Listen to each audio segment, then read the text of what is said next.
राज्यात 28 जणांना कोरोनाची बाधा झाली। मुंबईत कोरोनाचे 13 रुग्ण आढळलेत। कोरोनाच्या नव्या JN1 व्हेरिएंटचे एकूण 10 रुग्ण आहेत। कोरोनाच्या नव्या व्हेरिएंटनं सध्या चिंता वाढवलेली आहे। काळजी घेण्याचं आवाहन प्रशासनाकडून करण्यात आलेलं आहे।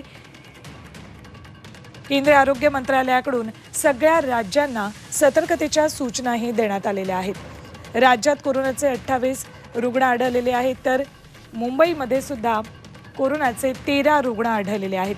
JN1 व्हेरिएंटचे रुग्ण आता कर्नाटक, केरळ आणि महाराष्ट्रात सुद्धा आढळत आहेत। राज्यात कुठे कुठे कोरोनाचे रुग्ण आढळलेत बघूया आपण ग्राफिक्सच्या माध्यमातून।